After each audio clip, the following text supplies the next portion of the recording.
Errol was the punching bag of his village. Every damn day, someone reminded him he looks like Diddy, weak, and just a background extra in a world where magic decided everything. Yet somehow, this so-called nobody would outshine even the chosen ones. The story kicked off in a peaceful little village where this Diddy's disciple, Errol, sat having lunch with his overly dramatic family. His dad couldn't stop shaking his head at how calm the kid looked, saying he barely slept a wink, thinking about what kind of hero class his son might get. Meanwhile, his mom was hyped like it was Halloween, already imagining her son becoming a legendary warrior like Superwoman. His big sister, on the other hand, bragged that Errol would easily defeat every kid in school, while his mom added that he'd probably have every girl chasing after him. That last part didn't sit right with the sister, who started worrying that her ugly little brother might get stolen away by some random fangirl army. But Errol, the dude, was the only sane one at that table. He already accepted that he was probably going to be useless, just another background character in someone else's adventure. In this world, every child received a hero class on their 10th birthday. Basically,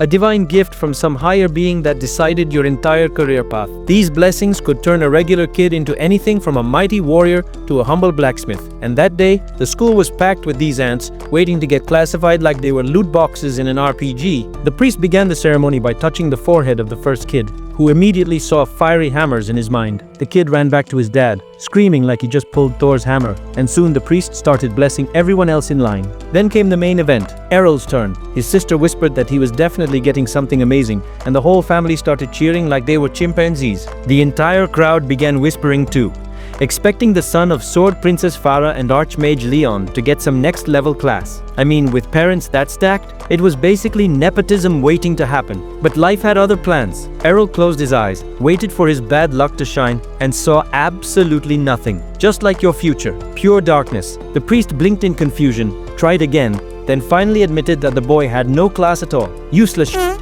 Literally no skill, no magic, no chick. Just a rare case of classless hero. The entire crowd went silent. His family, who were seconds away from throwing a party, now planning to throw him out. His mom and dad deflated, convinced they'd been scammed by the gods themselves, while his sister sat there trying to process that her future prodigy brother was now a certified failure. The next morning, Errol picked up a wooden sword and went out to train like nothing happened. His parents assured him they wouldn't kick him out. Just don't check out early from life. He told them he'd be fine, that he didn't want to freeload, and his sister promised to cheer him on forever, like a supportive fangirl. Errol reminded everyone that he had been training swordsmanship with his mom for years, so even if he had no fancy title, he wasn't useless. But deep down, he couldn't help thinking that his mother's idea of training was borderline child abuse. Every time they sparred, she sent him flying like a rag doll with her god-tier strength. Still, his mom was proud that he was so wise, and his dad started daydreaming about him getting a real job one day, like a proud parent watching their kid finally take out the trash. Seeing everyone fussing over him, Errol got tired of the pity party and decided to go train alone.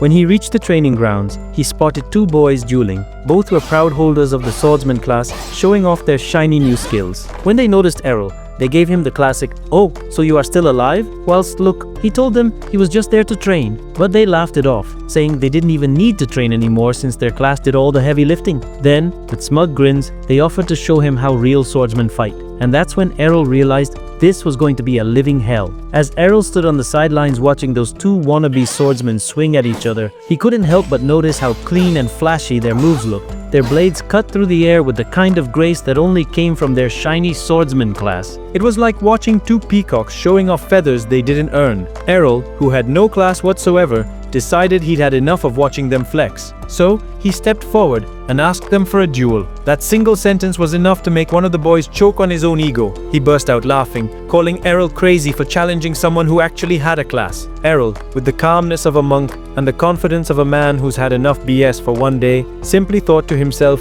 that he didn't need some divine title to swing a sword. The insult stung though, and the boy's pride couldn't take it. So, he accepted the challenge, planning to teach the classless nobody a good lesson. Before starting, the swordsman reminded Errol to check his protection blessing, that invisible life shield everyone was born with, which recharged when they weren't taking damage. Errol gave a casual nod, basically saying, "Don't worry bro, I won't die that easily," and told him to get ready for the duel. Fueled by rage and pure teenage ego, the boy charged in, screaming like a war hero, only for Errol to effortlessly parry his first swing like he was swatting a fly. The kid blinked in disbelief. He tried another strike, but Errol dodged again, locking blades in a clean counter. The second boy watching thought his friend was just playing around and yelled at him to finish it already. But the red-faced swordsman snapped back that Errol wasn't just some punching bag. The two clashed again, steel meeting steel, sparks flying. After a few more exchanges, the boy realized something terrible. He couldn't win. His class wasn't saving him, and his pride was about to take a fatal hit. So he decided to cheat like a true coward and called for backup.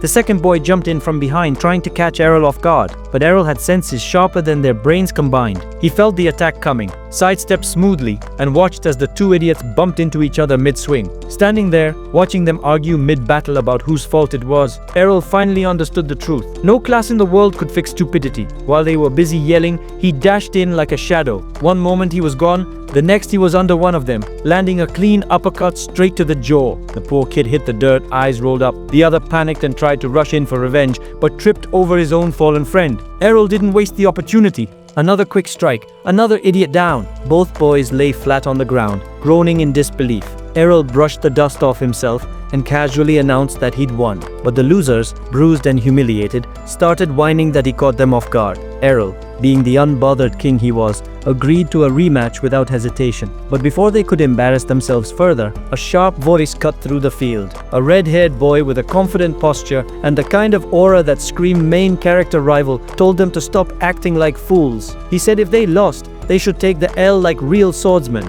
instead of making excuses. The two boys froze instantly. One of them tried to talk back, but was quickly shut up by his friend, who whispered that the redhead was Captain Evan's son. That name alone was enough to make them pee in their pants. Evan was the village's head of security and one of the strongest swordsmen around. The redhead stepped up to Errol, studying him like a judge inspecting a criminal. He asked if Errol was the son of Big Sword Princess Farah. When Errol confirmed, the redhead nodded, admitting that Errol's technique was solid, clearly a result of his mother's training. But he wasn't about to let Errol's win over those two weaklings impress him. He pointed his blade at Errol and declared that he wanted a real fight. The air got heavy. He announced that he'd show Errol the true power of a swordsman class, his tone dripping with pride. The two defeated boys whispered to each other, realizing this really was Evan's kid, the same Evan who used to team up with Errol's mom for monster hunts. Errol looked at the boy's cute, delicate face and wondered how this baby-faced redhead could be that grumpy old man's son. Maybe puberty just hit different for their family. The boy's shoulders trembled, clearly fueled by daddy issues and jealousy.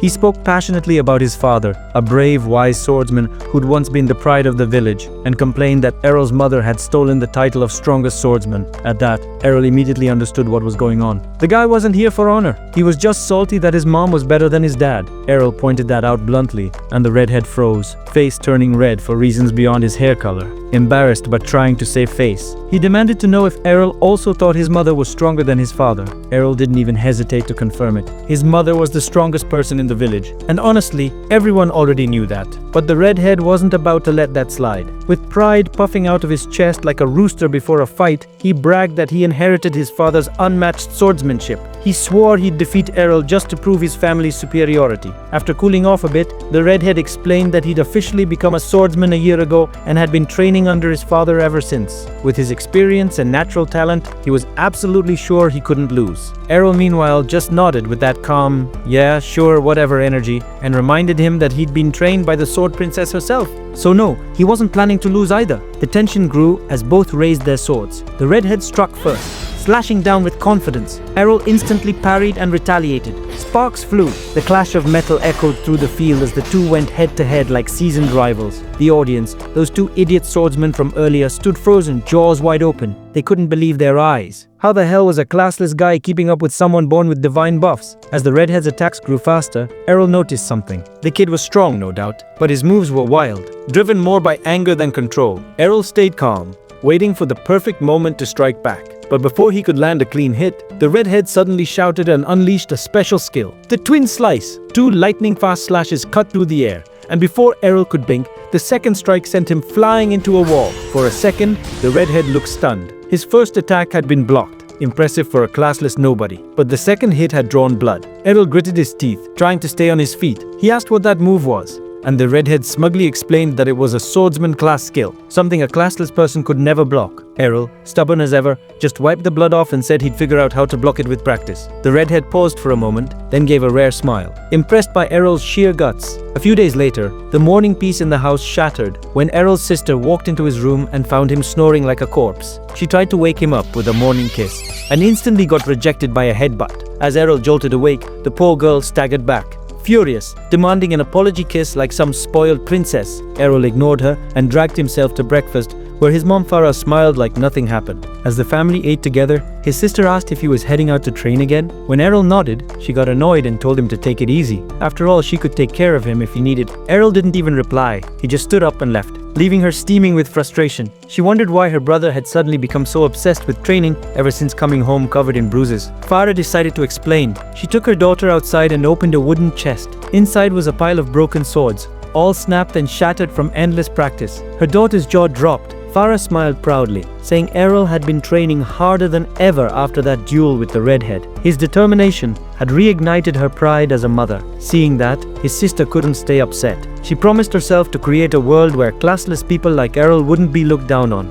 Farah chuckled softly. Her daughter had inherited her brother's stubborn heart. Meanwhile, deep in the forest, Errol was busy putting his body through hell. Sweat poured down his face as he slammed his wooden sword into a training post over and over. Then, with precise footwork and a deep breath, he unleashed it. The twin slice, the exact move that had beaten him. His blades cut through the air perfectly this time, slicing the post clean in two. He couldn't help but grin. The pain, the bruises, the beatdown from that redhead, it had all been worth it. But the forest had other plans. A goblin, hiding in the bushes, lunged at him with a club. Errol spun around in an instant, hitting it with same twin slice and splitting the creature in half. He exhaled, proud of how clean the move felt. That victory moment didn't last long though. A deep, monstrous roar echoed from behind. Turning around, Errol's heart skipped. A massive hobgoblin stood there, easily twice his size. He thought about running to the village security team, but then a blood-curdling scream rang out nearby. It was familiar, too familiar. Without thinking, Errol tightened his grip on his sword and sprinted toward the sound.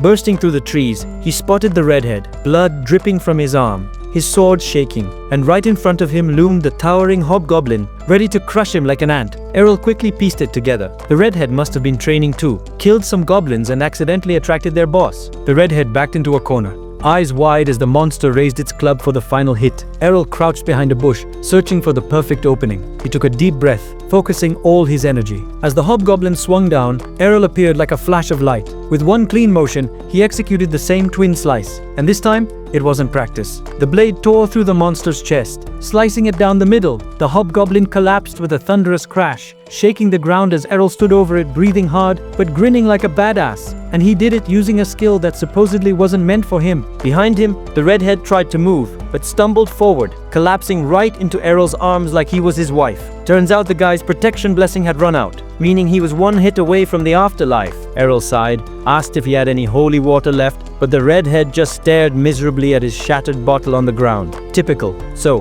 being the decent human he was, Errol handed him his own holy water. One sip later, the redhead's wounds closed up like magic. But instead of saying thank you like a normal person, the guy looked pissed, mainly because Errol, the so-called classless loser, had just saved his life again. Errol noticed the change in his mood and smirked as the boy grumbled a quiet thanks before immediately grilling him about that insane sword skill. Errol shrugged like it was no big deal and said it was just the twin slice. That made the redhead's eye twitch. He demanded to know how Errol learned a swordsman exclusive move without even having a class. Errol simply told him the truth. He trained until his body broke, then trained some more. The redhead blinked, confused, so Errol explained that it wasn't about magic or divine blessings. It was about perfect timing, precise footwork, and pure stubbornness. He even admitted that getting his face smashed in by the redhead over and over had helped him figure it out. That one stung. The redhead looked like he'd just been told his life's purpose was training dummy. Still, Errol thanked him for being his best teacher. Unintentionally, of course. Shocked but secretly impressed, the redhead declared a rematch. Errol raised an eyebrow, asking if he was serious after almost dying 5 minutes ago. But the boy insisted. After all, he owed him one for saving his sorry hide. Errol couldn't help but laugh, a little surprised that this prideful brat actually knew how to repay favors. The redhead took offense, snapping that he wasn't that ungrateful. And so, both boys drew their swords once again. The air grew heavy. The forest fell silent. Then, they both unleashed twin slice at the exact same moment. Steel clashed in a blur, but Errol's reaction shocked his opponent. He blocked both of the redhead's strikes, and before the kid could even process that, Errol came in with something extra. A third slice. The redhead froze. He blurted out that it's called twin slice for a reason. Errol, wiping sweat from his brow, smirked and said that since he didn't have a class limiting him, he could shape his skills however the hell he wanted. This was his first successful triple slice. The redhead just stood there, jaw open, questioning his entire existence. Still not willing to admit defeat, he growled that a real swordsman's technique should never lose to a classless wannabe. Errol just smiled and told him they could test that theory with another match. They reset. The redhead calmed his breathing, thinking he had an edge this time. Speed! Both of them lunged again, twin slices flashing through the air. The redhead braced himself for that third slash, but Errol's movement was faster than before. The blow landed, knocking him down hard despite his block. Errol pointed his sword at him, declaring, "This outcome was expected." The boy groaned, asking how the hell his third strike was that fast. Errol chuckled and said, "Ironically, he learned it from him." He explained that he intentionally slowed the first two strikes, then poured all his strength and timing into the third, hitting like a truck when the opponent least expected it. Completely outclassed, the redhead clenched his fists, grinding his teeth in frustration as Errol calmly walked away, victorious yet humble as ever.